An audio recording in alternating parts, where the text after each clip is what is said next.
Bonsoir. Alors moi je suis très heureux de vous rencontrer. Là vous paraîtra peut-être un petit peu brouillon parce que nous sommes mercredi et il ne vous aura peut-être pas échappé, et pour certains, pour d'autres, il sera tout à fait naturel et évident que cela ait pu en revanche vous échapper. Moi je sors d'un événement qui s'appelle le LAB, qui signifie le Land of African Business. Je pense que je suis un spécialiste de rien. Je suis journaliste, j'étais grand reporter, je suis toujours grand reporter. Et dans mon métier et dans mon parcours, j'ai appris à travers les rencontres que j'ai pu faire des personnes, des inconnus, des gens célèbres. Tout dépend encore une fois où l'on met le curseur de la célébrité. Si c'est selon le magazine pour lequel j'ai travaillé pendant de nombreuses années, dont la baseline c'est le poids des mots, le choc des photos, c'est-à-dire Paris Match, la célébrité, bon, voilà. Mais voilà, moi je vais d'abord vous parler de mon parcours, non pas parce que il retiendra toute votre précieuse attention, mais je vais vous parler de mon parcours parce que j'ai deux enfants qui ont le même âge que vous. Et qui, pour l'un, l'aîné, vient de se lancer il y a tout juste un mois et demi, après des études intéressantes d'économie, le BBA ESSEC et le SCPE, qui vient de lancer sa propre start-up à Paris, en France. Ce qui est assez intéressant, c'est que les jeunes Africains rencontrent les mêmes difficultés que mon fils Hugo peut rencontrer à Paris. Mon fils Hugo rencontre les mêmes difficultés que les jeunes Africains rencontrent à Libreville, à Brazzaville, à Rabat et partout sur le continent africain, dans les 54 capitales que compte ce continent mosaïque, riche, et j'ai pour habitude de parler des Afriques et non pas de l'Afrique. En revanche, l'environnement de cette jeune Africaine ou de ce jeune Africain n'est pas le même. L'environnement culturel, l'environnement familial. Là, ça change un peu les choses. Et les difficultés, même si mon fils a rencontré les mêmes difficultés, comme je l'ai dit tout à l'heure, que ce jeune homme ou cette jeune femme qui veut se lancer en Afrique, c'est un peu plus compliqué quand même. Et je pense que l'utilité, avec toute la modestie qui caractérise et qualifie la démarche de toute mon équipe, encore une fois, humilité et modestie, je pense que notre rôle, c'est d'accompagner, d'encadrer ces jeunes. Alors, d'où me vient cette passion de l'Afrique? C'est une longue histoire, je vais vous la faire très courte quand même, parce que je compte plus passer du temps avec vous à répondre à vos questions que de vous expliquer, pour moi, des convictions qui vont en être très vite pour vous, une fois que je vous aurai énoncé les trois domaines d'activité, les trois secteurs qui, aujourd'hui, sont comme une évidence sur le continent africain, les priorités. Pour moi, c'est très simple, je vais vous les donner tout de suite, mais encore une fois, ça n'engage que moi, je ne suis un spécialiste que de ce que je ressens et exprime. Je ne suis pas un homme de chiffres. Pour moi, le secteur numéro 1, c'est l'agriculture. Je vous expliquerai pourquoi. Ensuite, sur les nouvelles technologies, bien évidemment. Et après, je mettrai à égalité deux secteurs d'activité qui sont extrêmement prégnants, qui sont extrêmement porteurs d'avenir pour cette jeunesse qui, malheureusement, pour des raisons politiques, pour des raisons économiques, pour des raisons climatiques, cette jeunesse, dans certains pays, est frappée d'un taux de chômage allant jusqu'à quand même 65% au Congo-Brazzaville, qui est quand même assez colossal pour les moins de 22 ans. Il faut savoir aussi que plus de 60% de la population africaine a moins de 25 ans. C'est à peu près les seuls chiffres que je vais vous donner, parce que le reste, ça a peu d'intérêt. Et une fois que j'ai dit ça, par rapport à l'agriculture, les nouvelles technologies, je mettrai en troisième position, je mettrai l'éducation, qui est primordiale, qui est essentielle, et les énergies renouvelables. Tout ce qui relève du solaire, bien sûr, tout ce qui relève de ces énergies renouvelables que l'Afrique a pris à bras-le-corps, avec un leader qui est le Maroc, et je reviendrai aussi dessus. Je suis journaliste, j'ai fait du droit très vite. J'ai fait une licence de droit, je suis journaliste depuis plus de 30 ans. J'ai commencé à Paris Match, je suis reparti, j'ai fait des grands reportages en tant qu'indépendant. Je suis retourné à Paris Match, l'agence Gamma. C'était une agence photo parmi les 3 plus grandes agences avec la principale agence cinéma à l'époque, quand la photo n'était pas encore numérique et quand le photographe faisait rêver, et il fait toujours rêver, mais un peu moins parce qu'en fait aujourd'hui vous êtes tous susceptibles de faire des photos qui soient capables d'être publiées dans Paris Match, donc ça me fait un peu moins rêver. Mais pour autant vous me faites rêver, mais différemment. En fait, à l'arrivée de toutes ces années, après toutes ces années passées à la rencontre de, comme je disais, de femmes et d'hommes, parfois d'enfants assez remarquables, dans le sens où je les ai gardés forcément tous un par un au fond de moi, je me suis dit qu'il serait peut-être utile, justement, d'être un peu plus utile. En tous les cas, de prolonger la période d'utilité.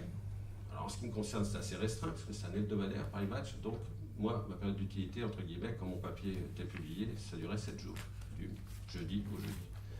Le jeudi d'après, c'était oublié. Bon. Je ne sais plus qui est, je ne suis pas sûr que ce soit Roger Théron, mais je sais plus. Roger Théron était le patron de Match pendant. C'était le personnage emblématique et fondateur de Match il y a plus de 60 ans. Et Roger disait de toute façon que le journal servait à emballer le poisson. Donc, si vous ajoutez à ce que j'ai dit tout à l'heure, on n'est pas très utile en fait. Voilà. Alors le journaliste, c'est pourtant le plus beau métier du monde, mais il m'a semblé qu'il était important, au tournant de mes 40 ans, il y a quelques années quand même, de devenir un peu plus utile. Donc là-dessus, avec un ami journaliste américain, nous nous sommes posé la question de savoir comment faire pour attirer l'attention d'un public pas forcément sensible aux beautés de ce monde et surtout à la préservation d'une planète qui était quand même en danger, qui l'est toujours. Inutile de vous rappeler les enjeux de la COP 21 et de la COP 22 qui débute dans moins de 15 jours puisque c'est le 7 novembre à Marrakech. Il s'est passé quoi? Il s'est passé que on a décidé de... Alors, une petite anecdote, hein, je vais vous raconter ça. Moi, je suis passionné de vin et dans ce club de vin, il y a un peu de tout. Il y a 2 journalistes, un médecin, un banquier, enfin voilà, un peu tout. Il n'y a pas de dames, il n'y a que des hommes. Et parce qu'on ne parle que de vin. Et donc, on pensait que c'était un peu rébarbatif pour nos femmes, ex-futures, enfin bah, pour nos femmes, voilà. Et donc, en fait, ce qui s'est passé, c'est on s'est dit un soir qu'on allait justement ne pas parler de ce que j'étais en train de réaliser. Pour la petite anecdote, je rentrais de Courchevel, où j'avais couvert pour Match les Jeux Olympiques d'Albertville en 1992. Certains d'entre vous, même non, peut-être pas nés. Mais j'avais conservé des amitiés et un matin, en skiant avec mes enfants, j'ai juste compris une chose, c'est que la plus belle galerie du monde à ciel ouvert, c'était le domaine des 3 vallées, c'est-à-dire ces 3 vallées, c'est Courchevel, Méribel et Val Thorens, pour ne rien vous cacher. Et j'ai décidé d'exposer des photos de 100 mètres carrés sur les pistes. Bon, c'est une petite idée que j'ai eue comme ça dans les œufs avec mes enfants. Ça, c'était la première fois. C'est les plus grandes photos qu'on ait jamais... C'était il y a 13 ans hein, quand même. C'est les plus grandes photos qu'on ait jamais tirées. C'était des photos... J'avais un partenariat avec l'UNESCO et je voulais attirer l'attention des 1 500 000 visiteurs, 600 000 marcheurs et 900 000 skieurs qui passaient par ces 3 vallées chaque année à la beauté des sites du patrimoine mondial de l'UNESCO menacés. C'était une première démarche déjà vers une amélioration de ce que j'étais. En tous les cas, j'ai pensé ainsi. Et je voulais absolument sensibiliser ces âmes et ces personnages pour effectivement contribuer. Parce que je trouve que c'est bien de regarder, mais si on peut être utile justement en œuvrant par l'action, c'est un peu mieux. Et moi, j'étais convaincu qu'en sensibilisant ces personnes qui passaient à Courchevel, Méribel et Val Thorens, ça pouvait changer un petit peu les choses. Bon, Voilà. Et puis, c'est un gros budget, 500 000 € à l'époque, ça fait quand même un peu d'argent. Et le soir du dîner du club de vin, voilà, je venais de signer avec mon dernier partenaire, Jean-Jacques Kéran, le patron à l'époque de la région Rhône-Alpes. Et j'étais tout heureux parce que j'avais donc bouclé mon budget. Et figurez-vous, et le clin d'œil va être d'autant plus marquant pour vous, puisque je viens de voir une de ses œuvres juste à côté. Figurez-vous que bon, le dîner commence et tout, et ben, j'étais tout content, tout heureux de ce budget bouclé. Et l'invité, parce qu'il y a un invité, c'est pas le dîner de con, mais il y a un invité à chaque fois. Alors 9 invités sur 10 pensent qu'il est le con du dîner, mais pas du tout, pas du tout. Il est tout à fait respectable et respecté. Et l'invité dit c'est formidable cette histoire d'expo, c'est la première fois qu'on parle d'autre chose que du vin. C'est formidable cette histoire d'expo, tu travailles avec Yann Arthus Bertrand. Vous savez qui est Yann Arthus Bertrand? Un peu La Terre vue du ciel, Émile Nogin. Bon. Ça m'a effrayé. Ça m'a effrayé. J'ai tout de suite été totalement décontenancé par cette réflexion qui va changer quelque part le cours et qui me permet d'être là avec vous ce soir, parce que dès l'instant où ce garçon a dit ça, enfin cet invité, on a passé le dîner à se dire, mais c'est pas possible, comment on peut faire pour être distingué, disjointé d'Yann Arthus Bertrand. Je connais tous ces personnages depuis 40 ans, c'est une locomotive du développement durable, mais je m'arrêterai là. Voilà. Je m'arrêterai là parce que je pense qu'on peut faire différemment que de copier ce qui a déjà été fait. Alors, dès l'instant où on copie, on fait mieux. Un débat philosophique que je veux bien entamer avec vous. Mais encore faut-il qu'on fasse remarquer et qu'on rende à celui le premier à l'origine d'une photo. La photo, la Terre du ciel, il y en a une dans le bureau d'à côté, où j'ai été présenté tout à l'heure. C'est très beau, mais c'est pas ça. C'est très beau de photographier la Terre du ciel. Si on ne va pas plus loin, ça ne sert à rien. Moi, il m'a pris à ce moment-là donc l'idée de réfléchir et de travailler, de se dire comment être plus utile. Eh bien, celui qui deviendra mon associé, qui est ce journaliste américain qui travaille au New York Times, dit tu devrais faire des tables rondes, on devrait faire des tables rondes sur le développement durable. Formidable, on est en 2003, développement durable, je n'ai jamais entendu de ma vie ce mot. Depuis, j'ai beaucoup de mal à l'utiliser parce que c'est barbare pour moi, c'est un terme qui est totalement obsolète. C'est un peu mieux en anglais, Sustainable Development, c'est un petit peu mieux, mais à la fois, j'ai compris ce jour-là, c'était en juin 2003, j'ai compris ce jour-là que le développement durable, c'était ma vie, votre vie, celle de nos enfants, peut-être pas trop les vôtres encore, mais ça ne saurait tarder pour certains. Et voilà, c'est la vie, c'est l'éducation, c'est la mobilité, c'est la santé, c'est la relation à l'autre, c'est le mieux vivre. Et donc, tout est parti de là. Et pendant 10 ans, on a créé ce qui s'appelait les Ateliers de la Terre. Dans un atelier, on travaille. Et on a travaillé avec les plus grands experts au monde sur l'éducation, la santé, la mobilité, les énergies renouvelables, l'agriculture, etc., etc. C'est très enrichissant. Ça modifie une vie, ça bouleverse une vie, ça bouleverse des vies, et surtout, très modestement, on a le sentiment parfois d'être un tout petit peu plus utile qu'en ne faisant rien. Voilà. Une fois que j'ai dit ça, en 2009, souvenez-vous, on parle à ce moment-là de la fin de la planète, on dit que c'est terminé, on dit que c'est fini, et que la COP 15, qui a lieu à Copenhague, est la COP de la dernière chance. COP de la dernière chance. Bon, très bien. Les puissants de ce monde se retrouvent, se rencontrent à Copenhague, c'est un fiasco. C'est un fiasco, c'est une catastrophe diplomatique, c'est une catastrophe climatique, enfin voilà. Mais pourtant, les dirigeants du monde signent un accord qui sera, comment dirais-je, tensé quelque part, un petit peu, dans ce genre d'accord, on a du mal à dénoncer ce qui ne fonctionne pas, et en l'occurrence, là, tout le monde s'accorde à dire que c'est un magnifique accord et qu'ils ont été excellents. Alors, c'est là où me revient, moi, la baseline de match, le poids des mots, le choc des photos. Donc on fait un pas de 5 ans, on est en 2009, et en 2014, moi je m'interroge, je me demande comment on va faire aux Ateliers de la Terre pour se singulariser par rapport au fait qu'il y a plus de 10 ans, on a été pionniers. On a été pionniers de façon très simple, c'est-à-dire qu'on a mis autour d'une table des étudiants, des journalistes, des politiques, des industriels, des experts et des ONG. On a réussi à faire parler, à se faire au moins qu'ils échangent, qu'ils se rencontrent, qu'ils se parlent.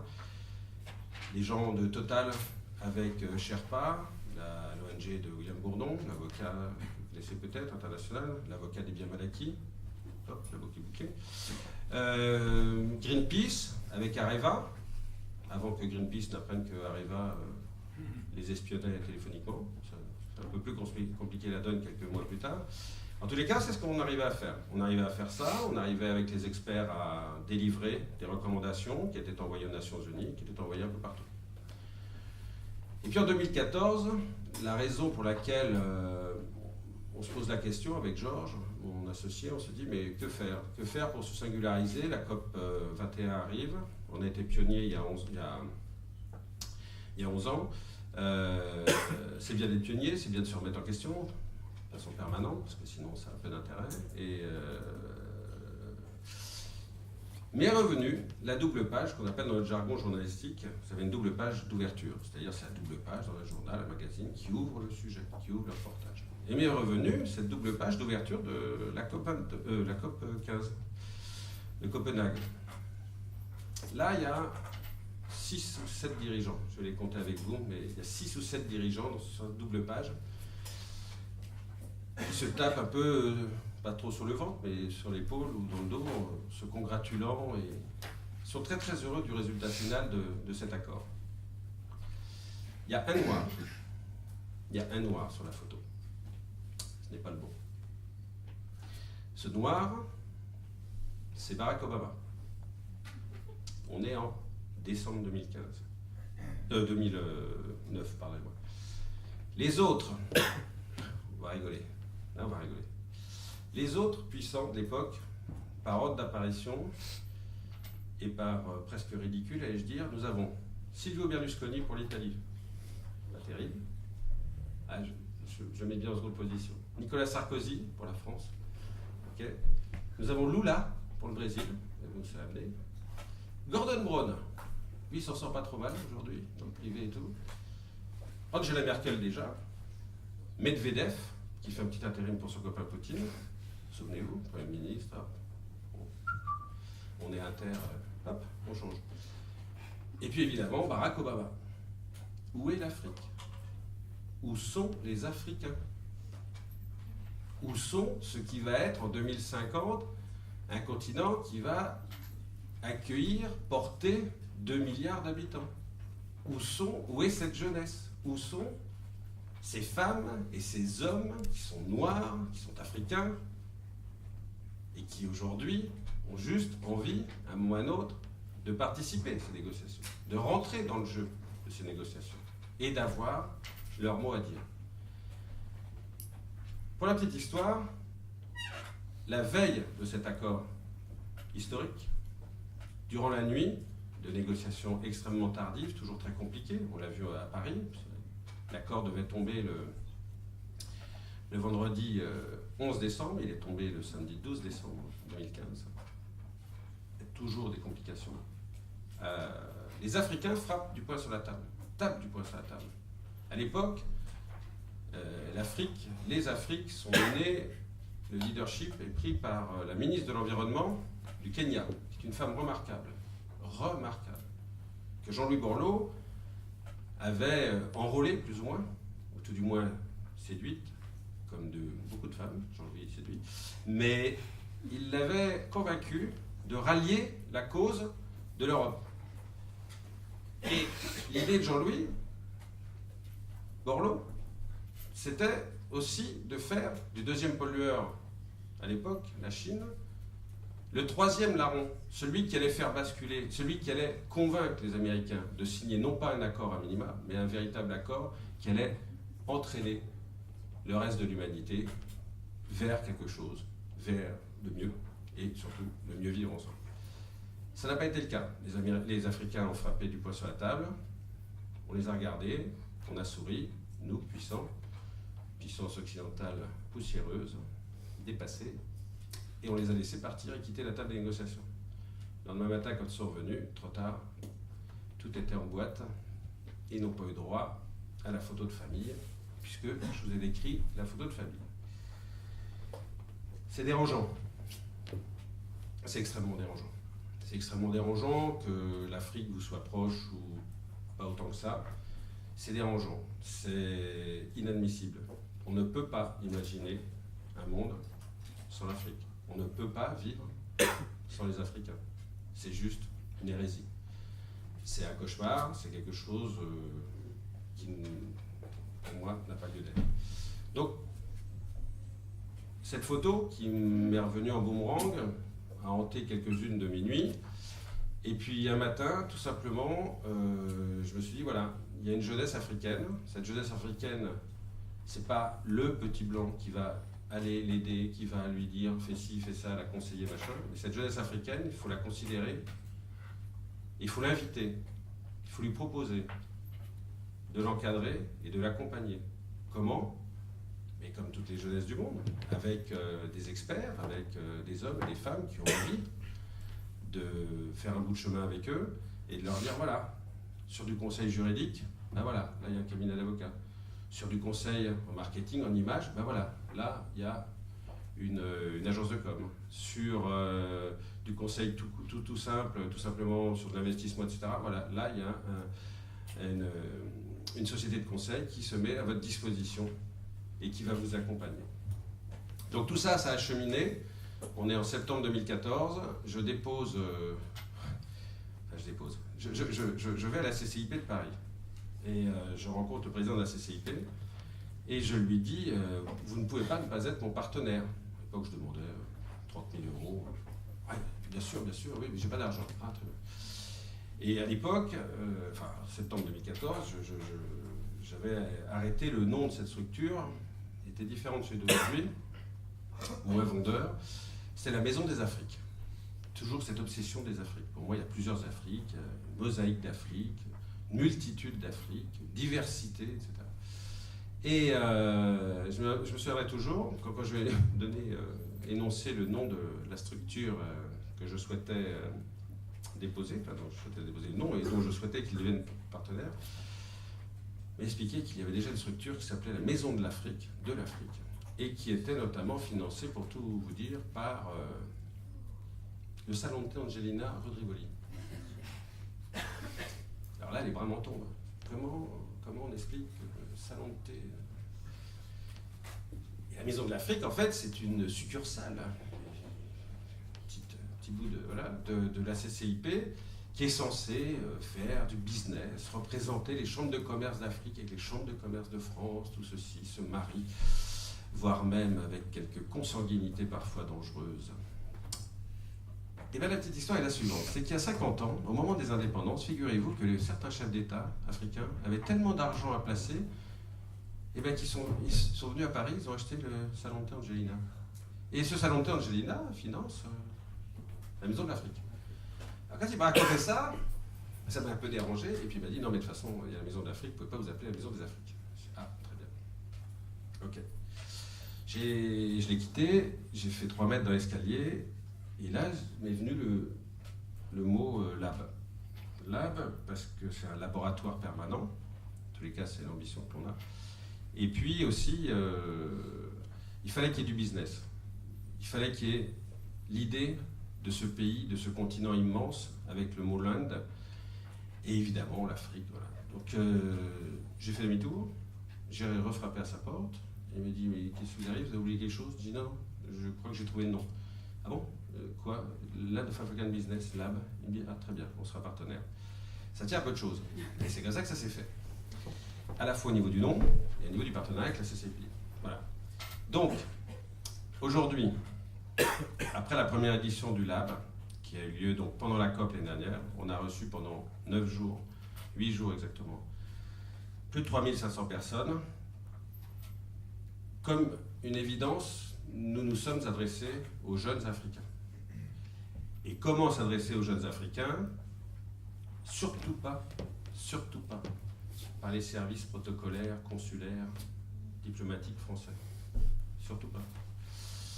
Il faut s'adresser à eux à travers les réseaux académiques régionaux, les réseaux académiques africains, tout simplement. 2IE à Ouagadougou, l'université Anta Diop à Dakar, l'African Leadership Academy en Afrique du Sud, les magnifiques écoles du Kenya, ce genre de choses, ou des grandes écoles, ou des universités. Donc on a révélé un réseau que nous avions, on a réveillé aussi ce réseau, et on a lancé l'idée d'un concours. Tout le monde fait des concours. Des conférences sur l'Afrique, vous en avez, regardez celle de ce soir. Il y en a qui sont très intéressantes, il y en a qui valent rien. J'espère que celle de ce soir sera fou entre les deux, mais au moins, une chose est certaine, c'est que vous pouvez consommer de l'Afrique du matin au soir pendant une semaine, des mois, des semaines, à travers des concours, à travers des conférences, des tables rondes, vous appelez ça comme vous voulez.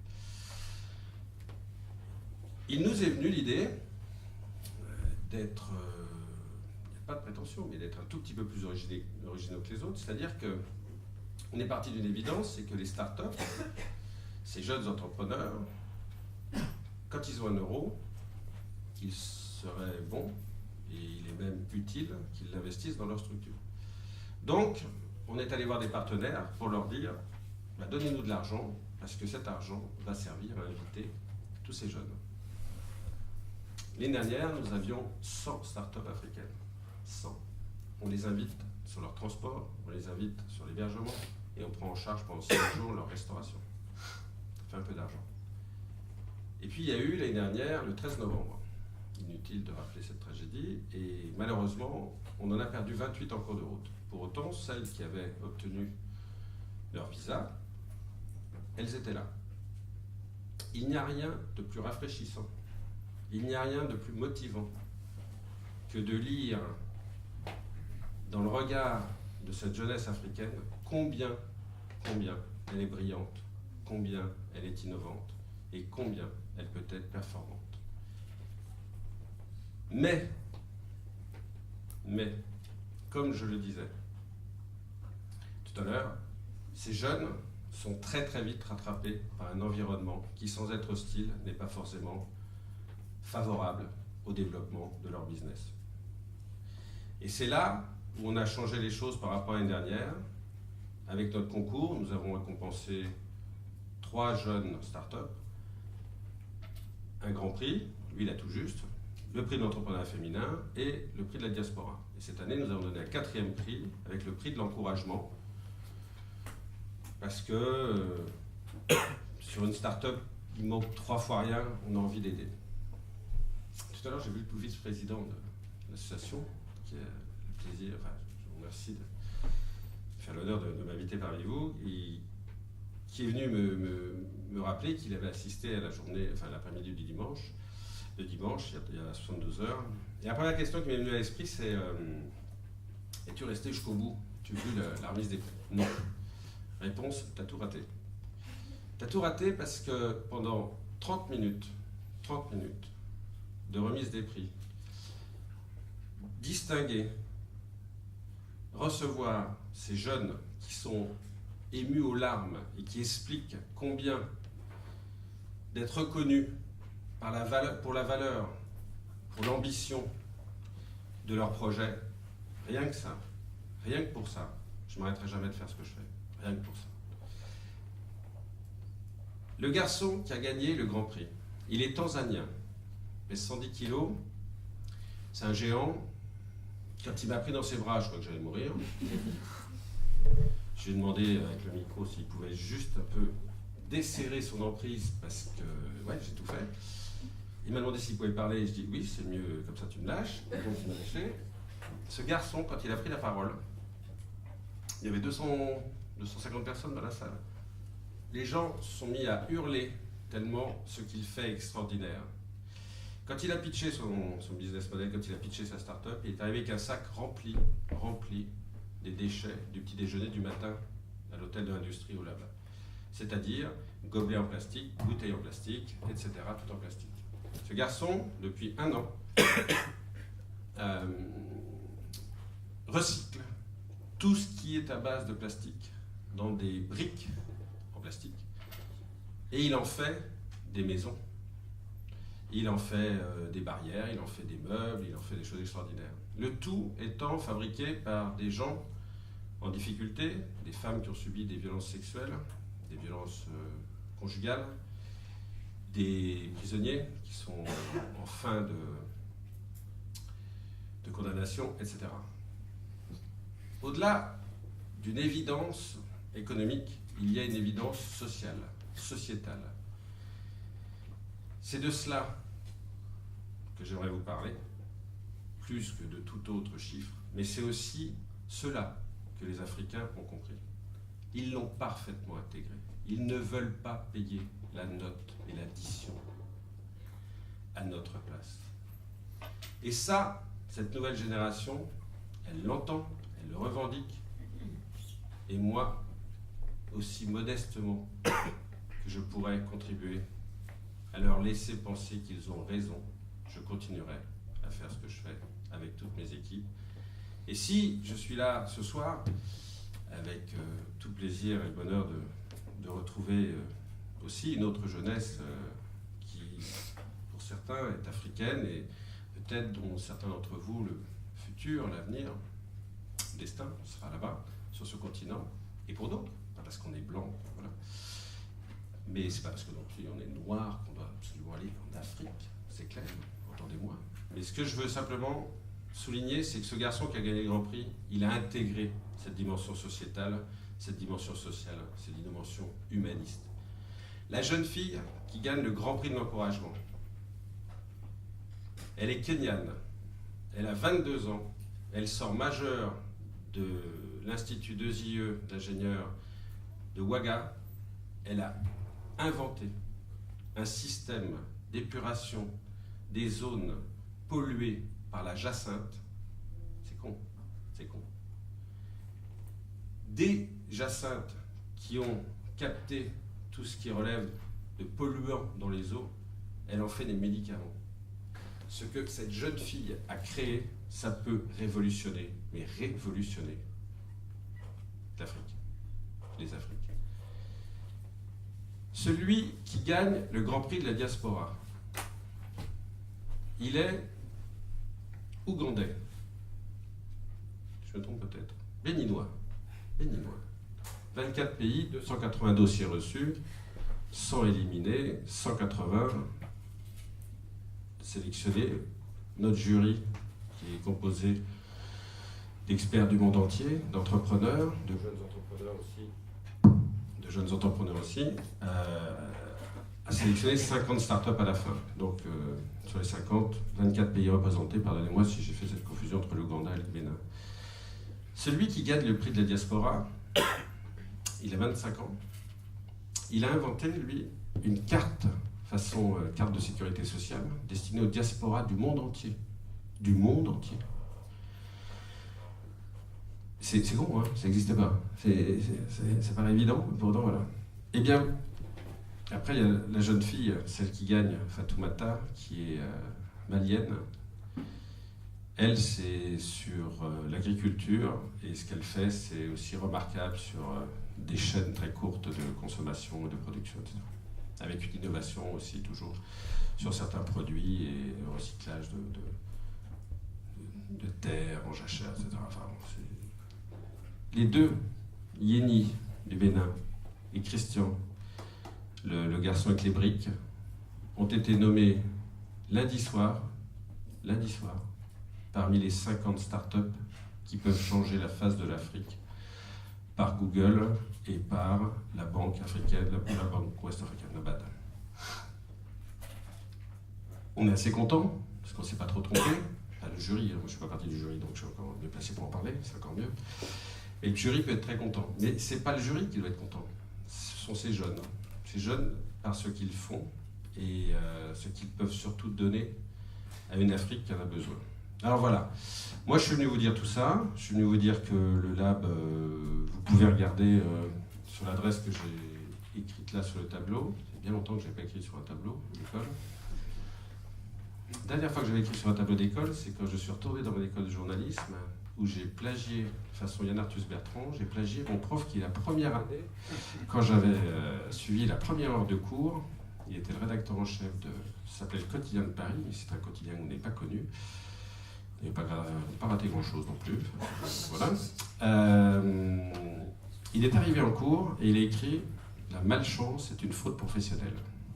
Salut, vous avez 4 heures. Bon, moi j'ai fait pareil. 10 ans après, j'ai refait la même chose. Alors, je ne vous ai pas fait l'affront d'écrire ça, ça aurait été déplacé. Mais moi, voilà, je vous ai donné l'adresse de notre site. Dans 3 semaines, vous aurez toutes les recommandations. 3 semaines? Non, un peu plus. À partir du 25 novembre. Vous aurez toutes les recommandations, tous les délivres, enfin tout ce qu'on va délivrer avec les experts, etc. C'est un livre blanc qui sera rédigé par l'association africaine de Sciences Po. L'année prochaine, si vous êtes volontaire, eh bien je me ferai une joie de collaborer avec vous. C'est une association très très très dynamique. Je vous souhaite et Vraiment, je vous souhaite d'être tout aussi dynamique qu'eux, parce que c'est vraiment, voilà, c'est très agréable de pouvoir travailler avec eux. Regardez ce que l'on fait. Notre ambition, c'est d'être en Afrique l'année prochaine. Notre ambition, c'est tout au long de l'année, justement, d'accompagner ces projets. Et si on veut revenir à ce qui occupe et ce qui préoccupe surtout la présidente de l'association qui se dit, mais quand va-t-il commencer enfin à parler des secteurs? Non, moi les secteurs c'est très simple. Le premier, le plus évident, c'est l'agriculture. C'est l'agriculture parce que le grenier du monde, c'est l'Afrique. L'Afrique devrait, par ses richesses naturelles, nourrir la planète. Et je déconne pas. Je déconne pas parce que dans les projets que nous avons obtenus, sur les 42, 12, soit plus d'un, enfin 50, 12, soit un quart, relèvent de l'agrobusiness. 12. Donc il y a un besoin aussi de nourrir une population. Et vous savez comme moi que la démographie est une des inquiétudes du continent africain. La baisse de la croissance, ces 6 dernières années à 6%, qui descend à 3,5 là en 2015, aussi dû à des facteurs extérieurs au continent africain. Un ralentissement de l'économie, une inquiétude par rapport à des conflits, etc., qui aussi, effectivement, sont sur le sol, sur le continent africain. La baisse des matières premières, le coût des matières premières, la baisse du pétrole, évidemment, il faut s'en remettre, ça. Il faut savoir que le Nigeria a perdu quand même 40% de son PIB à cause du pétrole. C'est juste colossal. C'est un marché de 320 millions d'habitants. Vous savez que quand le PIB du Nigeria baisse de 0,1, pardon, c'est 1 point au Bénin, par exemple. Vous imaginez l'impact, la force qu'un pays comme le Nigeria, qui est aujourd'hui la première puissance africaine, et qui ne va pas tarder de se faire redoubler par l'Afrique du Sud, par la baisse du pétrole, justement. Pardon ? C'est déjà fait. C'est déjà fait. Et là, c'est déjà fait, vous voyez ? Vous voyez comme je suis en retard. C'est pas possible. Et là, c'est déjà fait. Pas surtout. Pas surtout. Mais pourquoi je vous disais ça ? Pour l'agro-business. Donc, on a eu, sur les 12, 3 jeunes qui nous ont présenté comment exploiter, cultiver de la tomate. Mais le problème, c'est que c'est bien de cultiver de la tomate. Encore faut-il vendre son produit.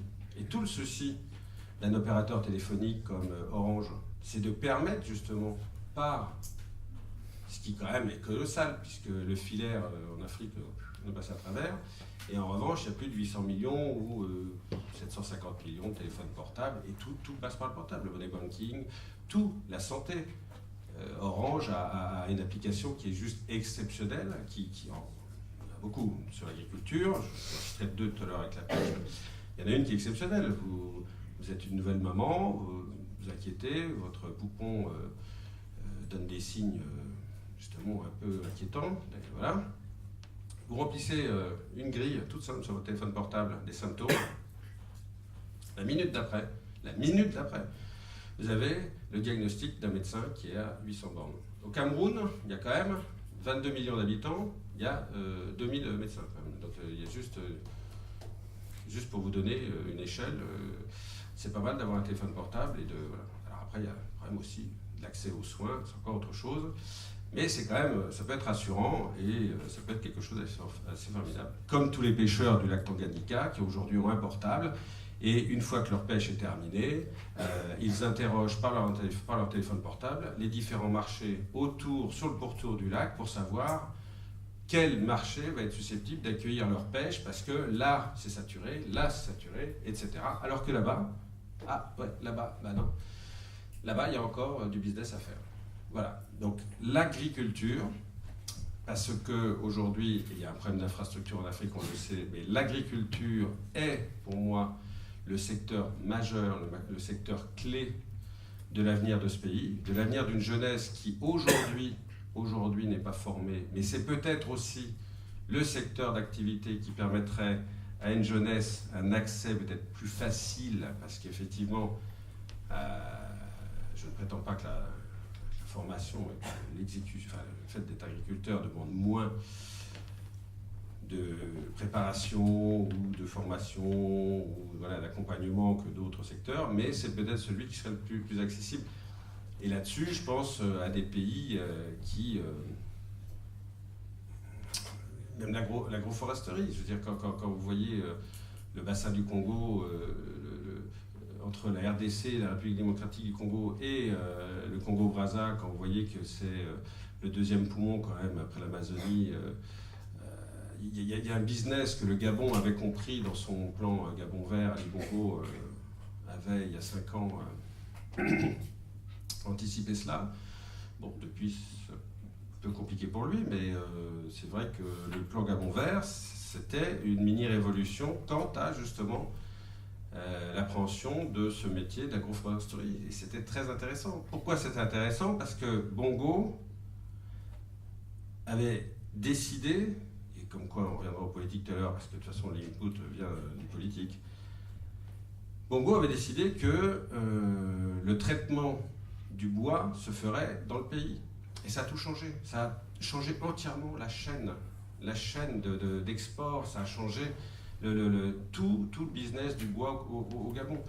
Donc moi je pense, au-delà d'une nécessité de survie, une nécessité alimentaire, je pense très sincèrement que l'agrobusiness est le premier secteur dans lequel, et la BAD ne se trompe pas, la Banque mondiale non plus, la FAO non plus, ils savent très bien qu'aujourd'hui c'est une priorité. Alors là-dessus, je vais vous livrer une information qui est assez intéressante, je pense. Enfin, voilà. Nous avons été choisis pour accompagner une initiative qui s'appelle GYN, G-Y-I-N. Ça veut dire Global Youth Innovation Network. En 2010, un Sénégalais du nom de Pape Samb est à Carthagène, donne une conférence et il se rend compte qu'en fait, il y a des Africains dans la salle, des ministres, tout ça, il y a des dirigeants de la FAO, de la Banque mondiale, et il se rend compte que la conférence qu'il donne, l'assistance ne comprend strictement rien, mais rien, parce qu'il est en train de raconter sur l'agro-business en Afrique. Il est très, très surpris, et suite à cette conférence, il va à la rencontre de ces sommités, et il se rend compte qu'effectivement, ils n'ont aucune idée, on est en 2010, ils n'ont aucune idée du fléau quand même que l'Afrique connaît par rapport à son agriculture et de cette catastrophe. Et il décide de lancer une plateforme qui s'appelle, comme je viens de vous le citer, GYN.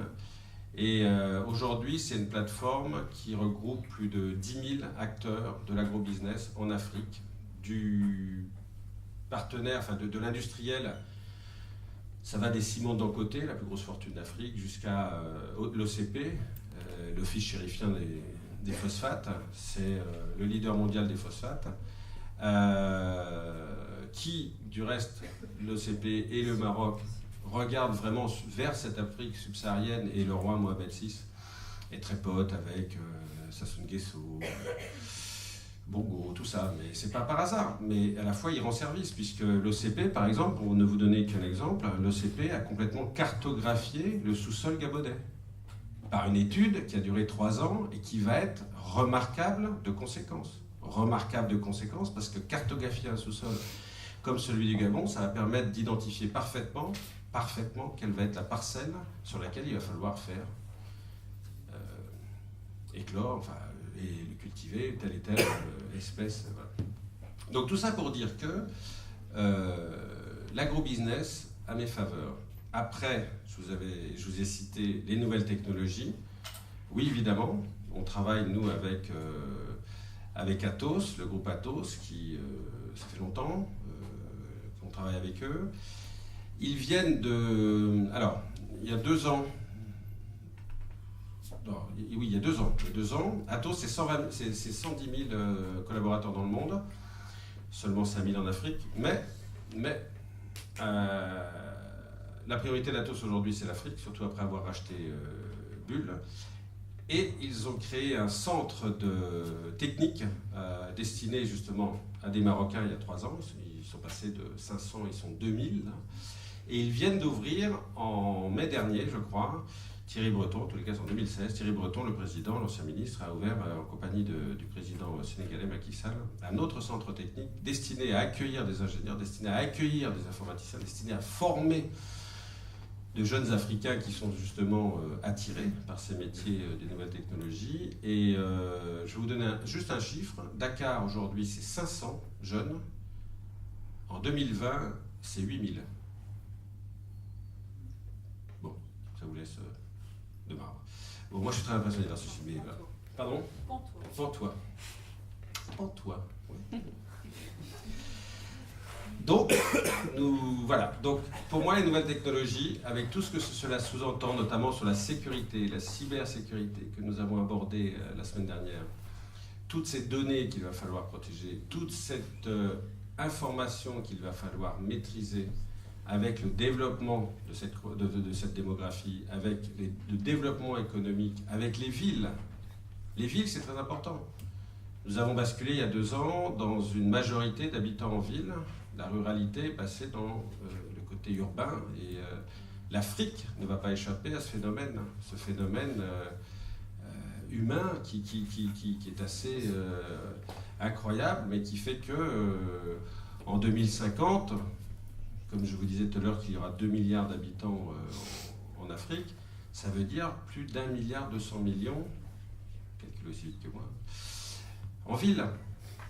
Quand vous connaissez la structure d'une ville africaine aujourd'hui, quelles sont les villes africaines qui sont pas normalement structurées? C'est quoi normalement structuré? Ça veut dire, mais qui sont structurées pour accueillir ce flux, ce flot humain. C'est incroyable. Et aujourd'hui, là pour le coup, les Africains reproduisent le même échec, la même catastrophe humaine que nous connaissons ici, nous, avec nos banlieues. Ils sont en train de repousser aux confins, à l'extérieur de la ville, ils sont en train de repousser leur population. Et pas n'importe laquelle. Sa jeunesse. Cette jeunesse qui erre et qui est désœuvrée. Et ça, c'est un vrai problème. Aussi. Donc, les nouvelles technologies, c'est essentiel. C'est essentiel aussi pour faire progresser la santé, la médecine. On a reçu un garçon qui s'appelle Sename Kofi. Sename Kofi, il est togolais. Il a créé un incubateur qui s'appelle Weolab, W-O-E-L-A-B, à Lomé. Remarquable incubateur. 15 jeunes pousses pépites chaque année. Voilà, incubé et vraiment formidable. Sa passion, sa motivation, lui, c'est l'architecture urbaine. Sa boîte s'appelle du reste l'Africaine d'architecture urbaine. Et son grand questionnement, et ça fait 10 ans qu'il s'interroge là-dessus, il est jeune, il a 33 ans, il a commencé à 23 ans, s'interroger sur le devenir de la ville africaine. Que va devenir la ville africaine? Là aussi, il y a énormément à faire. Il y a énormément à faire dans les transports. Regardez l'intelligence de Vincent Bolloré quand il va à la conquête de la Guinée-Conakry avec ses films Vivendi, avec Universal, ses films, la musique Vivendi, et puis il fait ses Blue Zones. Alors, si vous voulez, je peux vous parler un peu des Blue Zones. Les Blue Zones, c'est pas compliqué, on instaure un lieu de vie avec un cinéma, une salle de spectacle. Ça, c'est pour que je passe mes films avec Universal. Vivendi, une autre salle de spectacle pour mes concerts, la musique, machin, etc. Et puis, un incubateur, le tout avec du solaire, ça s'appelle les Blue Zones, c'est super respectable et ça fonctionne très bien. Le seul problème, c'est que je suis allé en voir beaucoup. Je travaille avec Bolloré depuis pas mal de temps sur l'Afrique uniquement, pas à iTélé. Il y a une salle qui peut être un peu similaire à celle-ci, où normalement, justement, dans la clause, enfin dans la charte que Bolloré a signée, il est censé accueillir des startups. Le problème, c'est que la porte, elle est fermée. Le lendemain des inaugurations officielles et présidentielles, la porte de l'incubateur est fermée. Ça, c'est pas bien parce que c'est double peine. Ça frustre, mais l'idée même de créer un lieu de vie, de fédérer ces acteurs de la ville, que ce soit justement des acteurs sociaux, que ce soit des acteurs économiques, que ce soit des acteurs, mais même politiques parfois, c'est brillantissime. Après, il faut améliorer. Il faut améliorer ce principe, il faut améliorer effectivement cet essai, c'est tout. Mais la ville est un extraordinaire accélérateur d'emploi, est un accélérateur de développement. Et la ville africaine, je dirais, où parfois beaucoup est à faire, eh bien, il ne faut pas se tromper. Il faut effectivement prendre le train, comme le train, en disant ça me vient à l'esprit. Je vais vous donner un exemple. Le tramway à Rabat, c'est Alstom. C'est une réussite exceptionnelle. Quand je dis exceptionnelle, c'est plus de 200 000 personnes ramenées à Paris, c'est trop rien. Mais voilà. C'est plus de 250 000 personnes par mois qui prennent le tram. Sur ces 250 000, c'est plus de 100 000 jeunes qui avant n'avaient pas les moyens matériels, techniques, de se déplacer dans la ville, d'aller de chez eux à l'école, ce genre de choses. C'est un accélérateur de solutions, c'est un accélérateur de développement exceptionnel. Et tout ça aussi grâce aux nouvelles technologies. Car Atos s'est associé à Alstom pour développer le tram à Rabat. Un de mes meilleurs amis travaille sur la ligne de TGV entre Rabat et Marrakech. Et ça aussi, Casablanca, ça aussi, c'est une prouesse technologique exceptionnelle. Donc, les nouvelles technologies, je mets ça en deux. Et puis après, je vais sur ce troisième secteur qui pour moi est... par les chiffres, c'est le troisième, mais pour moi c'est le premier, c'est parce que tout part de là. Et il y a un gap, il y a un fossé abyssal, si je peux m'exprimer ainsi, si je peux m'autoriser cette expression, mais il y a un fossé qui est extrêmement profond, c'est l'éducation. Et là, on touche du doigt votre histoire, la mienne et la nôtre, et, parce que ça engendre beaucoup d'interrogations. Et je comprends mal que l'on puisse dans des familles africaines, mais c'est pas parce qu'elles sont africaines, mais à un moment, il y a une priorité, mais j'ai du mal à imaginer que l'on empêche une petite fille d'aller à l'école parce que son frère est un garçon. Ça me dérange. Ça me dérange. Parce que ça continue, c'est comme ça, je connais plein de familles comme ça, et je pense que cette petite fille, au-delà du fait qu'elle a évidemment tout autant droit que son frère de suivre une éducation correcte, après on rentre dans énormément de problématiques. On rentre dans les problématiques de relations entre les hommes et les femmes, et de relations entre les gens et les êtres. Et là on développe des frustrations et on développe plein de choses. Et je pense que l'éducation... On n'a pas, nous, puissance occidentale, qu'on soit aujourd'hui les Américains qui jouent un rôle très ambigu en Afrique. Bon, je ne vais pas trop m'attarder là-dessus. Mais quand on voit les Turcs qui sont très présents, quand on voit les Chinois qui sont très présents, quel est l'apport d'un groupe chinois sur l'éducation d'enfants du Sénégal, du Bénin, du Togo, peu importe le pays? Non seulement il est nul, mais en plus il est préjudiciable, il est extrêmement dangereux. Car cette frustration qui est malheureusement aussi due à des écarts culturels, à des gaps culturels que ne veulent pas ni les uns ni les autres combler, les Chinois n'en ont rien à carrer de ce que pensent les Africains. Et il y a quand même... récemment des exemples où on a vu que ça pouvait dégénérer, et le chinois en lui-même, je suis assez l'actualité, j'ai failli travailler avec justement des groupes chinois sur l'Afrique, il n'y a pas il n'y a pas cette notion, il n'y a pas ce souci, il n'y a pas cette responsabilité, ce devoir d'éducation, il n'y a pas cette volonté, justement, non pas d'enseigner ce que nous savons.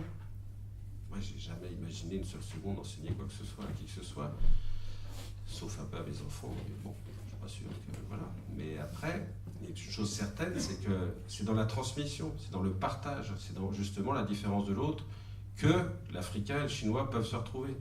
Et ce que je trouve assez incroyable, c'est que nous, Français, on continue à se rendre en Afrique comme des colons. J'ai bien dit comme des colons,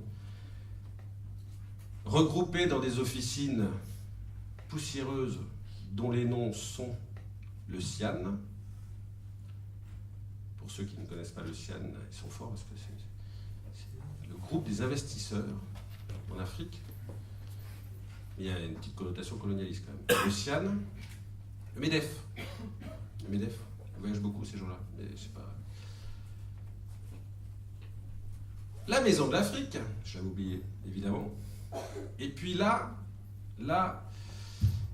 est-ce que voilà, là, il y a une nouvelle,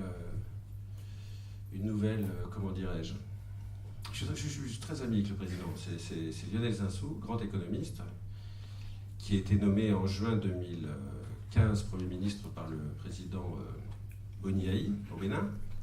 Et Lionel a annoncé sa candidature à la présidence le 5 décembre 2015 pendant le Lab. Et pour être transparent avec vous, j'ai contribué et j'ai fait sa campagne. Bon, on a pris une très grosse gifle, 64-36 je crois. On a fait 62-38, je sais plus trop. Enfin, en tout cas, c'est une vraie gifle. C'est Africa France. La Fondation Africa France. Je trouve ça merveilleux.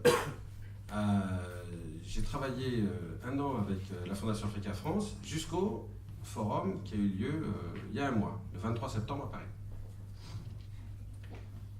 Ce forum, normalement, une journée était dédiée aux jeunes. Droit d'entrée 300 €. Ça calme. Bon, j'allais juste parler un petit peu. Il dit, Eric, c'est pas moi qui fais les prix. Ouais, d'accord, mais bon, ça calme un peu. Et là, c'est pas comme ça. C'est pas comme ça qu'on va à la rencontre de jeunes Africains. C'est pas comme ça qu'on invite des jeunes de la diaspora à participer à un changement. Le slogan du PS en 2012, pour ceux qui suivent la politique, c'était le changement, c'est maintenant. Bon. On a vu ce que ça a donné. Le truc, c'est qu'aujourd'hui, si, quelle que soit la puissance occidentale, qui encore une fois est totalement dépassée par cette jeunesse africaine, par les centres d'intérêt de ces jeunes, si nous, puissance, on a eu de la chance, on est repassé devant les Anglais à cause du Brexit, nous, confirmé? Non, ah ça, vous ne suivez pas? Bah oui, mais vous suivez l'Afrique du Sud et le Nigeria, mais pas l'Angleterre. Alors je plaisante. Non, c'est vrai, grâce au Brexit, la France est passée devant l'Angleterre. Si on ne s'interroge pas, si on ne change pas, si on n'a pas une autre façon d'aborder, d'appréhender, de discuter, de respecter ces jeunes Africains, on ne fera plus jamais de business, mais surtout, on n'a plus de raison d'être en Afrique. Voilà, je ne sais pas si j'ai répondu à votre attente. En tous les cas, il n'y a rien d'égoïste dans tout ça, mais moi j'avais envie de vous dire ça. Voilà. Donc, je vous remercie de votre attention et je suis prêt à entendre toutes les questions. Donc bonsoir, merci beaucoup pour cette conférence. En venant ici, je pensais que ça allait être vraiment principalement sur les secteurs porteurs en Afrique. On a beaucoup parlé de ça et d'autres choses, mais je voulais savoir en fait, vous avez parlé de 4 principales, mais la nouvelle technologie, l'agriculture, l'éducation et les énergies renouvelables, et vous n'avez pas trop parlé des services, tout ce qui est tourisme durable ou bien de tout ce qui est assurance ou crédit à taux zéro, etc., qui sont aussi des secteurs porteurs, donc le secteur bancaire, etc.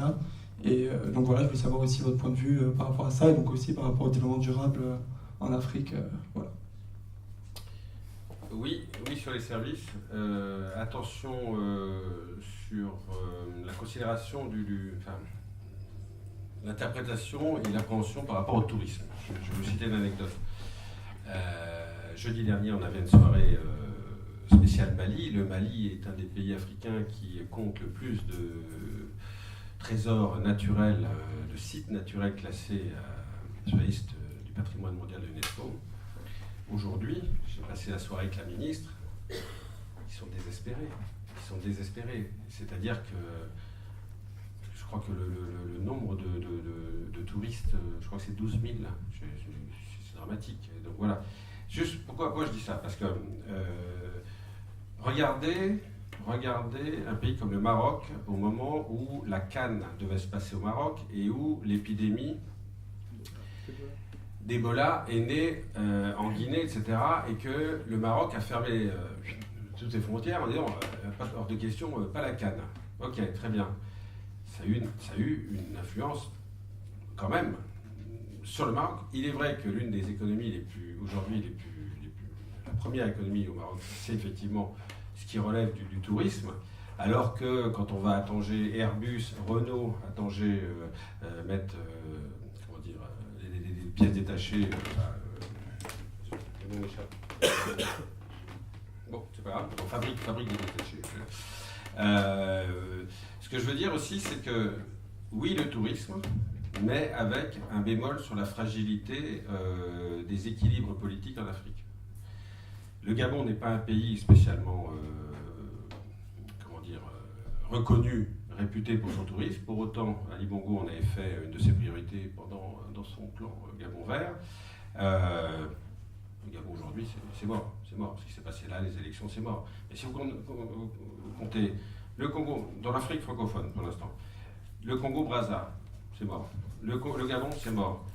Dans la Guinée, n'en parlons pas, parce que Ebola, personne n'a oublié, voilà, les horreurs. Alors que, oui, évidemment, il y a des victimes. Oui, évidemment, il y a eu des morts, c'est clair, mais ramener, je suis désolé de dire ça, mais ramener à une population, ramener à un bassin de population, c'est pas non plus catastrophique. C'est beaucoup trop. Un mort, c'est déjà trop. Mais voilà, ce chiffre n'était pas... Voilà. Sur les services, oui, vous avez raison. C'est là aussi, c'est là-dessus que travaille beaucoup, justement, je parlais tout à l'heure du groupe Atos, c'est vrai, d'autres groupes, bien sûr. Les services bancaires, c'est vrai. Avec un bémol, c'est que les banques africaines, pour l'instant, ne sont pas africaines. La Tijaravoa Bank est marocaine. L'autre banque d'Égypte qui est en train de justement vraiment s'appliquer dans ces pays, elle est égyptienne. La Société Générale est présente, la BNP est présente. Et on a un système, un système bancaire sud-africain qui, lui est au point. Je suis désolé d'en parler, je ne parle pas que du Gabon, mais pour l'exemple du système bancaire gabonais, ça fait 3 ans que l'Atos travaille dessus, c'est une catastrophe, ils arrêtent là, ils abandonnent. Pourquoi ils abandonnent? Ils abandonnent parce que, pour défaut de formation du personnel, gravissime. Corruption, gravissime. Et puis un système déficient depuis des décennies. Parce que quand on a quand même quitté ces pays-là, je suis désolé, mais vous aurez compris que je suis vraiment un anticolonialiste de base et primaire, certainement pour certains, mais en tous les cas c'est comme ça. Mais on a quand même parfois quitté ces pays en laissant derrière nous, je dirais pas le mot. Voilà. Une autre question?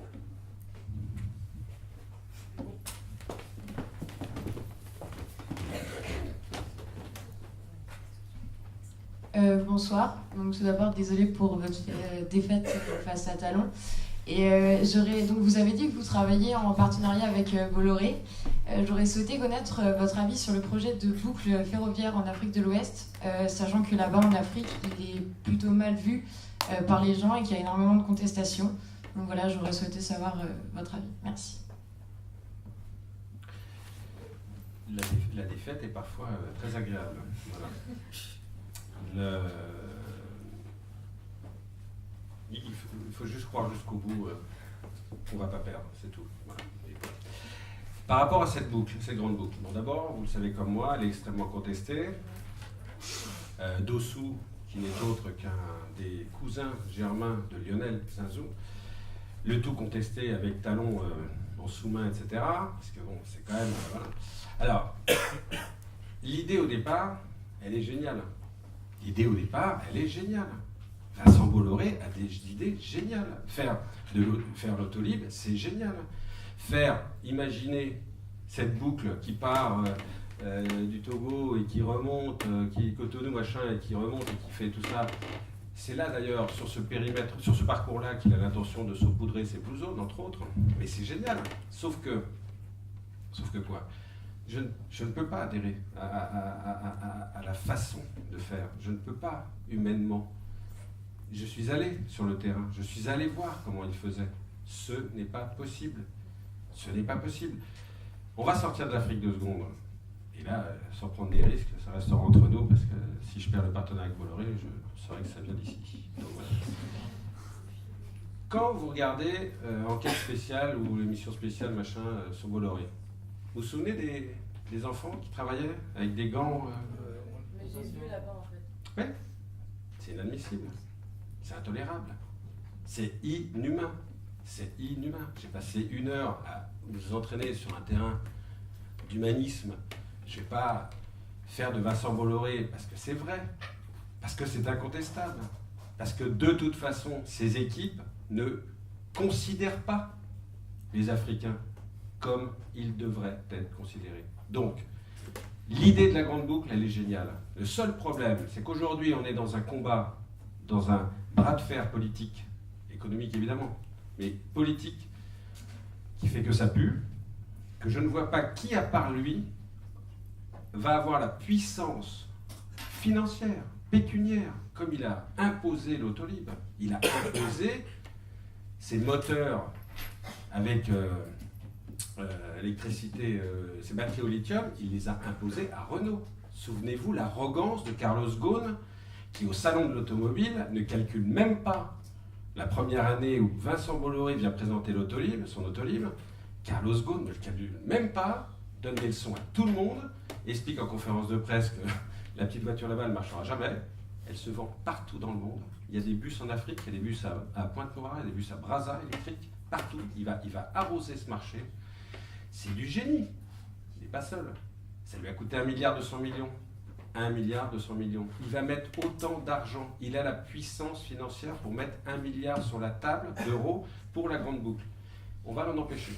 Mon pote William Bourdon, qui est mon pote, avec Stéphane Brabant, 2 avocats qui ne pensent pas la même chose, politiquement et plein de choses, mais qui sont regroupés, dont le client est dessous, on fait plier Bolloré. 150 000 € par jour d'astreinte, plus l'arrêt immédiat de la construction. C'est mon pote. Bravo. Super, on a bu le champagne. Ça ne sort pas d'ici. On a bu le champagne, évidemment. Mais qui va faire ça à sa place? Les Chinois, ce serait catastrophique. Les Turcs, ce serait catastrophique. Les Africains, ce serait catastrophique. Parce qu'ils n'ont pas la maîtrise. Ils n'ont pas la maîtrise de cette technologie. On va me dire, c'est pas terrible, la maîtrise de la technologie, il faut rapprocher des rails ou les écarter un petit peu parce que entre pays, machin, tac, elles ne sont pas dans la même dimension. Enfin, c'est pas que ça. Ce n'est pas que ça. Il faut créer de la vie autour de cette boucle. Mais il faut respecter les populations. Il faut respecter ceux qui travaillent et il faut respecter là où le train passe. L'accident du Cameroun, c'est dramatique. On parle de 79 morts. Pas 79, au moins le double. Au moins le double. Même plus, peut-être. Très bien. Ok. C'est dramatique. On invoque quoi? La vitesse. Trop grande vitesse à l'approche d'un gars? C'est pas ça du tout. C'est la vétusté des trucs, c'est voilà, pas ça du tout. Et c'est Camrail. Camrail, ça appartient à qui Camrail? Bolloré. Bien joué. La boucle est bouclée. Merci là. Mais évidemment, je suis d'accord avec vous. Je ne peux pas être d'accord avec... bien sûr. Et c'est pour ça aussi. C'est pour ça que je continue à travailler avec des gens comme ça. Parce que ce qui est important, c'est de faire savoir un savoir-faire. Et ce qui est important, c'est de faire savoir aussi ce qui ne va pas et ce qui peut être amélioré. Et j'ai la prétention, pour le coup, par de l'information, par de la pédagogie, changerai jamais Vincent Bolloré. Hein. Je n'ai rien à carrer, j'en ai rien à carrer. Hein.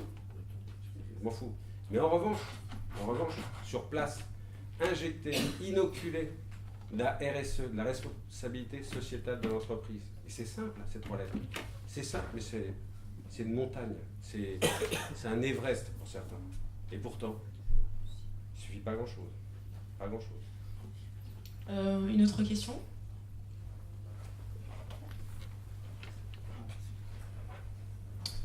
Bonjour. Il y a beaucoup de banques américaines ou européennes qui ont des départements en Afrique comme Lazare, Rothschild, etc. Il y a Casablanca qui veut devenir la City africaine. Vous ne pensez pas que le développement de la finance en Afrique, ça puisse accroître le contrôle des pays occidentaux sur les ressources africaines? La dernière phrase, vous pouvez me la refaire? Vous ne pensez pas que le développement de la finance en Afrique, ça puisse accroître le contrôle des pays occidentaux sur l'économie africaine? Enfin, sur les ressources africaines, etc. J'ai compris. J'ai mis du temps à... Non. Si les Africains croient en eux. Non, parce que moi je développe une théorie, enfin une évidence. Je suis convaincu, et c'est ce que je dis dans l'édito du programme du Lab cette année. Je suis convaincu, quelle que soit la puissance du groupe étranger au continent africain, qui va en Afrique et qui ne travaille pas avec les Africains. Alors, on peut, dans votre question, j'avais peut-être pas imaginé aussi que ce soit des Africains ralliés aux puissances occidentales. Je n'ai peut-être pas pensé à ça. Mais bon, moi, il y a une chose qui est claire. Je n'imagine pas le développement d'une structure, quelle qu'elle soit, d'où qu'elle vienne, sans les Africains. C'est-à-dire que non, on n'accroîtra pas la puissance, la maîtrise des grands groupes internationaux sur l'Afrique si on intègre des Africains dans les structures, quels que soient les niveaux. Et plus ils seront à des postes de responsabilité, et moi je crois que moins, justement, un groupe étranger aura une maîtrise. Je ne suis pas sûr de vous avoir répondu, donc je vais continuer. Les Africains sont grands pour développer, mettre en place des structures susceptibles, comme Lazare, comme Rothschild, de mener à bien leur économie et tout ça. Pourquoi, aujourd'hui, on imagine qu'un groupe, on ne peut pas le citer, Lazare, Rothschild, quand ils se présentent sur le continent africain, maîtriserait plus ou serait d'abord animé d'un esprit un peu retors, quand même, dans ce que vous êtes en train de laisser entendre, mais au-delà de ça, moi je pense, et ma conviction profonde, c'est que les Africains doivent assumer leurs responsabilités, doivent prendre leurs responsabilités. Stop. Et sans pour autant imaginer développer un protectionnisme complètement déplacé, voire même inadapté, j'estime que des structures dignes de ce nom, qu'elles soient économiques, qu'elles soient dans le BTP, regardez ce que fait Dangote par rapport la boîte de Dangote par rapport à ce qu'ont fait les Chinois. Les stades, ils ont 5 ans, ils s'écroulent. Les routes, les aéroports ont 3 ans, il y a des fissures partout et tout. Ben non, les Africains sont meilleurs. Arrêtons. Mais il aura fallu un temps, pas d'adaptation, mais un temps pour regarder et apprendre. C'est ça qui est bien aussi. C'est ça qui est bien en Afrique. On regarde, on apprend. Ah, combien sont-ils à apprendre? Vous voulez que je vous cite un chiffre qui a éclaté au visage des jeunes mercredi dernier? Il y a un économiste, Jean-Luc Kofi-Vovor. C'est un garçon brillantissime qui est togolais. Qui a dit, dans la salle, il y a 50 startups. Il y en a 10 qui réussiront. Il y en a 10 qui vont tout comprendre et il y en a 10 qui réussiront. Ça fait mal pour les 40 autres. Lui, il est convaincu que 2 Africains ou Africaines sur 10 iront au bout. C'est sa conviction. Je pense qu'il y en a un peu plus, mais de vous à moi, il n'y en a pas 10 sur 10. Il n'y en a nulle part 10 sur 10. Mais le problème, c'est que dans mon propos, il n'y a aucune connotation raciste, entendez-moi. Ce que je veux simplement dire, c'est que l'Africain doit s'assumer. L'Africain doit croire en lui. L'Africain doit arrêter de dupliquer des systèmes obsolètes que nous-mêmes, continuons à dupliquer. Et ça, tant que l'Africain ne l'aura pas compris, oui, son intégrité, oui, son économie, oui, seront menacés. Oui. Et moi, je n'ai de cesse de dire aux Africains, je ne suis pas un afro-optimiste, façon Lionel, voilà. Et lui, il était afro-optimiste il y a 10 ans. Hein. Aujourd'hui, c'est facile d'être afro-optimiste ou afro-pessimiste. Moi, je suis ni l'un ni l'autre, je m'en fous. Moi, je crois dans les Africains. Et je crois en eux parce que ce sont eux qui, aujourd'hui, et qui, hier, est celui qui a dit que l'homme africain n'était pas rentré dans l'histoire. Bon, il n'est pas très bien en ce moment. Donc, c'est ça qui est bien. Et le truc qui est clair, c'est que si l'Africain ne se prend pas en main, ne s'assume pas, on est reparti pour 50 ans. Une autre question peut-être?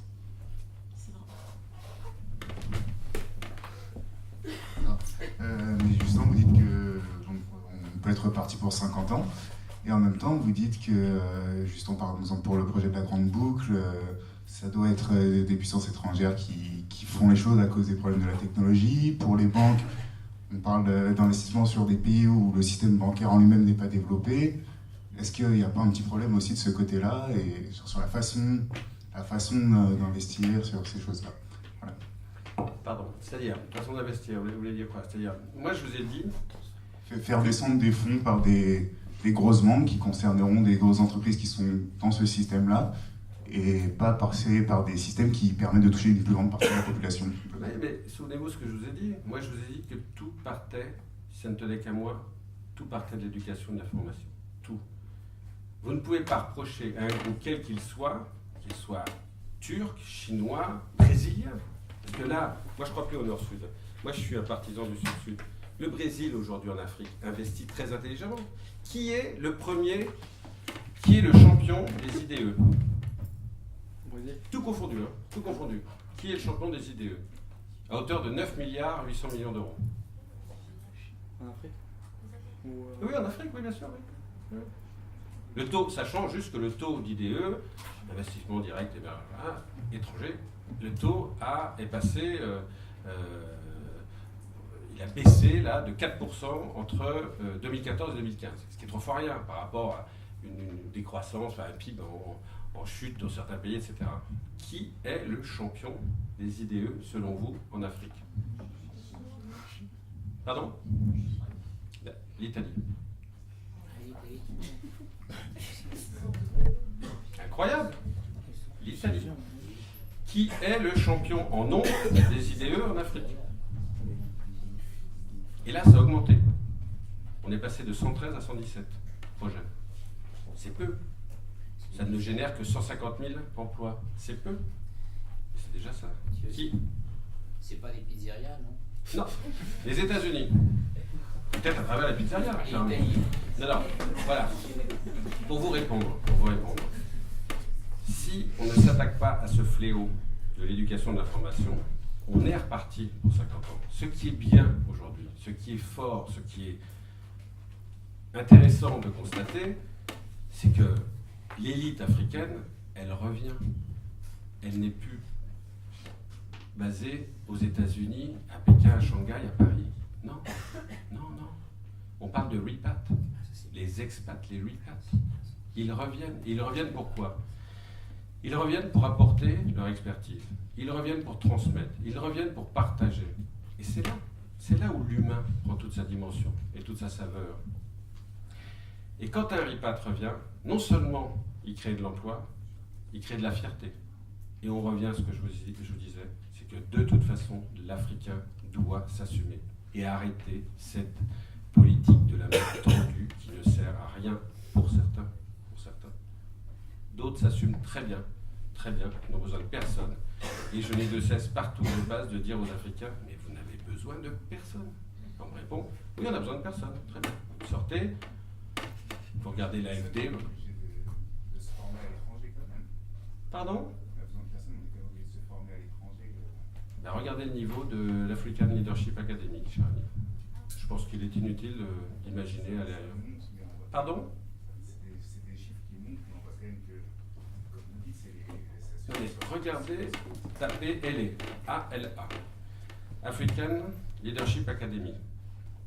ça ne coûte à rien à l'étudiant. C'est d'un niveau... Alors on n'est pas à Harvard, on n'est pas à Cambridge, tout ça, on n'est pas à HEC, on n'est pas dans cette belle maison. Regardez bien le niveau. C'est remarquable.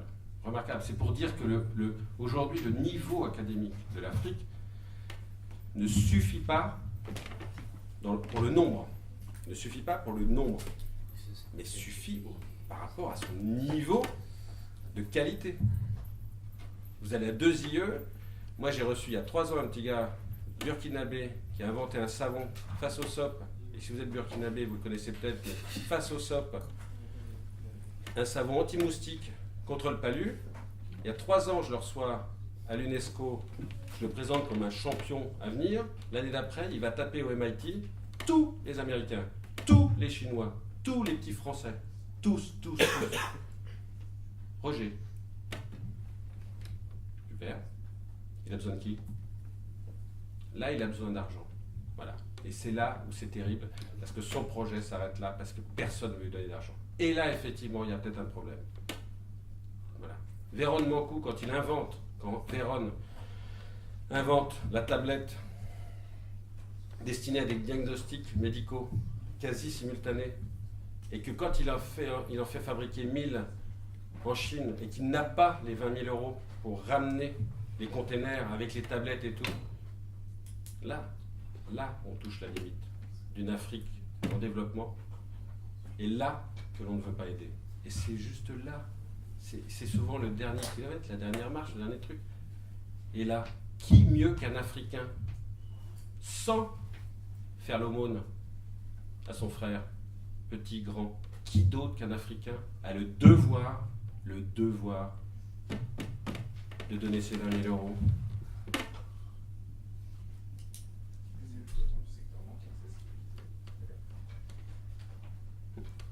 Non, mais j'ai pas de... Une avant-dernière question.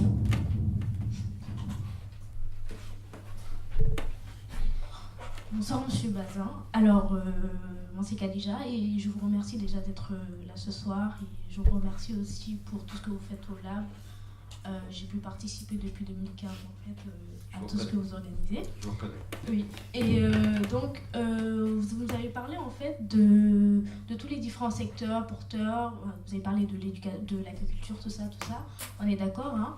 Mais moi je trouve en fait que je veux savoir en fait ce que vous faites contre le poids aussi de l'administration en fait sur la mise en œuvre en fait de tous ces secteurs, parce que justement quand je vais au lab, je rencontre toutes les personnalités publiques qui œuvrent, mais au final on voit pas vraiment de répercussions en fait pour faciliter en fait la mise en œuvre tout simplement de cela.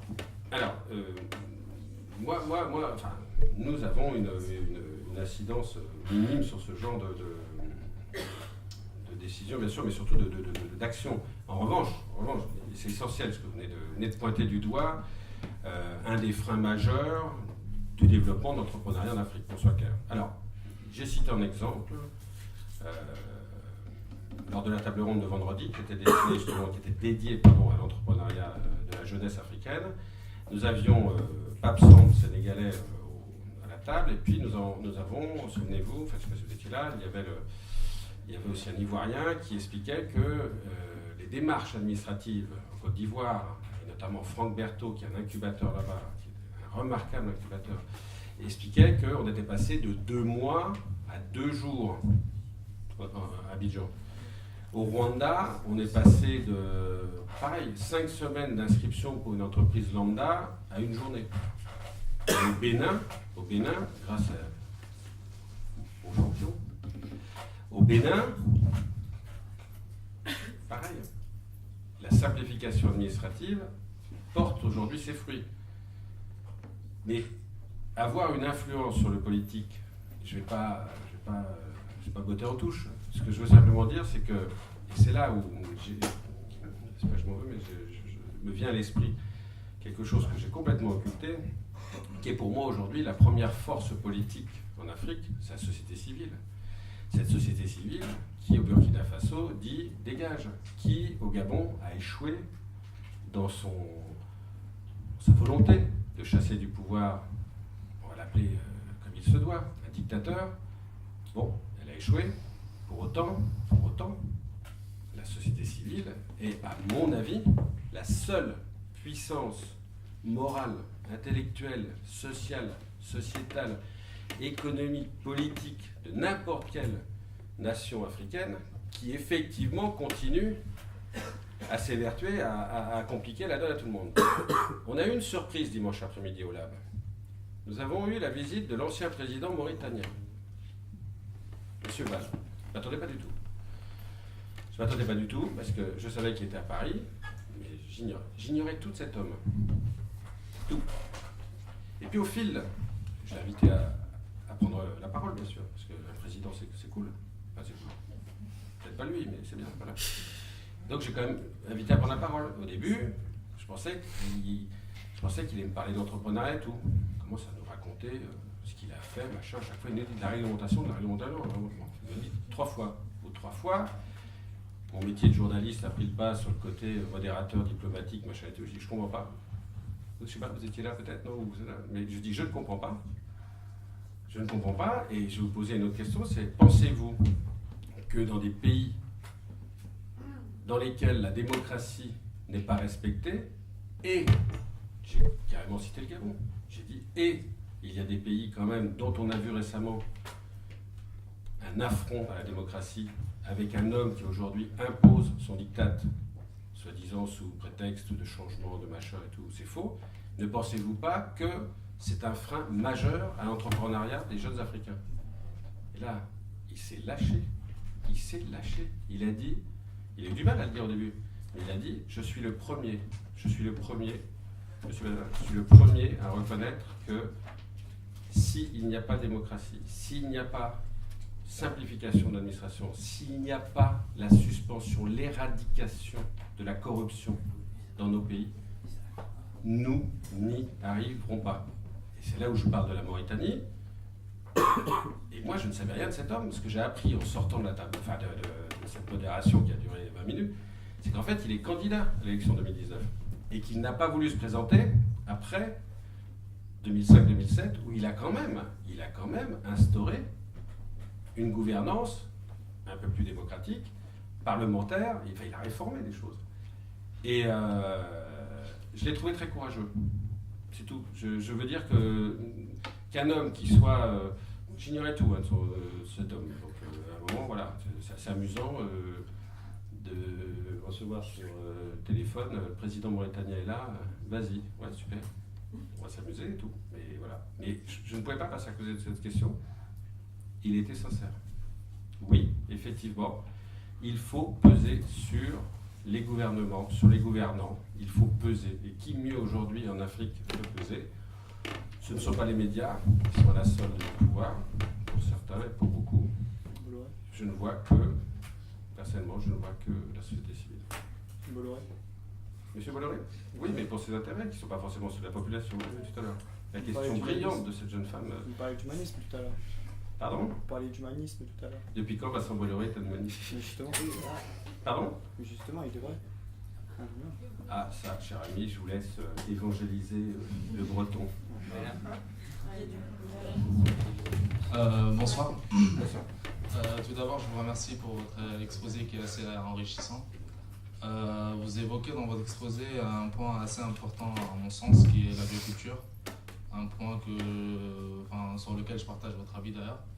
Pour autant, je pense, à mon sens, il faudrait un accompagnement normatif qui soit assez effectif pour cette problématique-là, notamment par une institution assez importante qui serait en l'occurrence l'Union africaine. Toutefois, on a bien vu que l'Union africaine, au niveau de dépendance économique, elle dépend beaucoup de l'Union européenne par exemple, même si on essaye d'y remédier à travers une taxe qu'on essaye d'imposer au niveau régional. Donc ma question est, est-ce que vous pensez que malgré toutes les difficultés que l'Union africaine peut rencontrer, est-ce qu'elle peut apporter un appui dans ce sens, notamment sur le point de l'agriculture que vous avez évoqué dans votre exposé?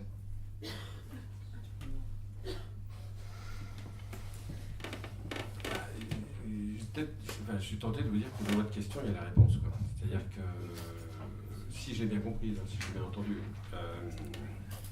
en règle générale, l'Union africaine ne joue pas le rôle majeur qu'elle devrait jouer sur le continent, je trouve. Politiquement, économiquement. Et c'est vrai que je pense qu'aujourd'hui, le président de la BAD est beaucoup plus engageant, est beaucoup plus motivé, est beaucoup plus suivi du reste, je pense, dans sa politique agricole, parce qu'il en a fait la priorité quand même. Son nom m'échappe là.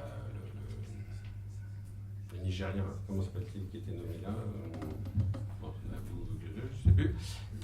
La priorité de la BAD aujourd'hui, c'est ça, c'est vraiment l'agriculture.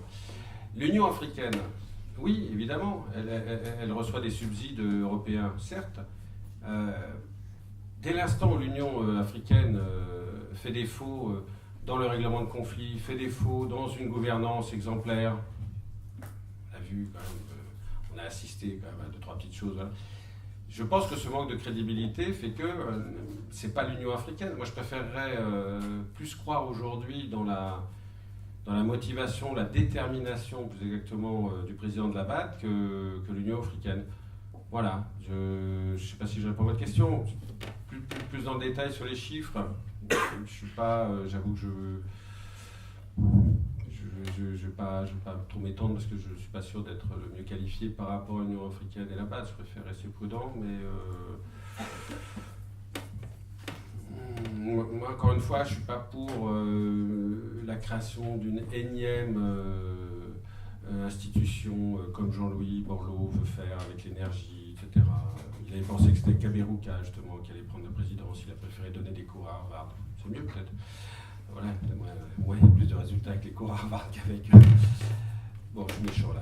Voilà, mais non, voilà, vous dire...